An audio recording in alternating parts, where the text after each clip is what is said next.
La relation mère-fille, telle qu'on nous la présente, telle que la présente l'analyste qui, sans dire un mot, fait la loi, il fait la loi à partir de ce qui s'énonce chez Freud et chez Lacan comme un ordre symbolique qui est l'ordre du ne-que.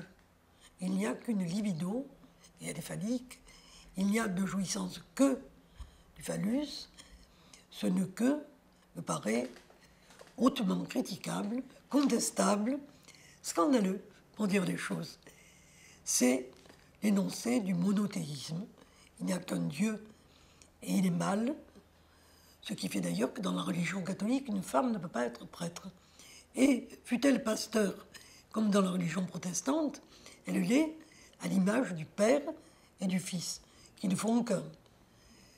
Dans les autres monothéismes, c'est la même chose. Mais c'était déjà ça dans la démocratie athénienne et dans les religions où Zeus annonçait déjà le Dieu unique.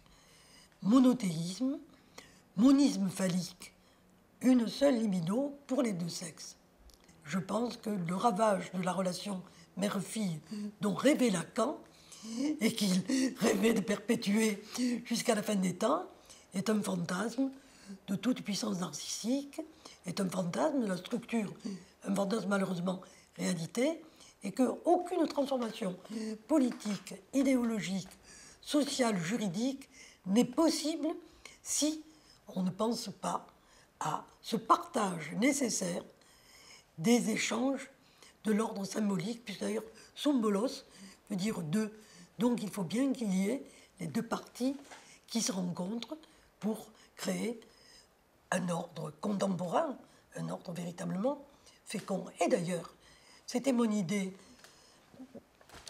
à partir du moment où j'ai réfléchi sur le fait d'avoir donné naissance à une fille, du point de vue de l'inconscient, c'est ce qui, comment dire, dynamisait mon travail analytique, aussi bien d'analysante que d'analyste, mais c'est aussi ce qui s'est inventé avec le MLF, c'est-à-dire essayer de penser une homosexuation à la mère et entre femmes qui n'est pas nécessairement une homosexualité vécue, mais imaginairement, symboliquement, les hommes sont très, très puissants dans leur identité d'homme par l'élaboration de cette homosexuation au père ou même de cette homosexualité érigée en culture. Tous les grands créateurs, et ne parlons même pas de la philosophie antique de Platon et voilà, du sol philosophique de la civilisation.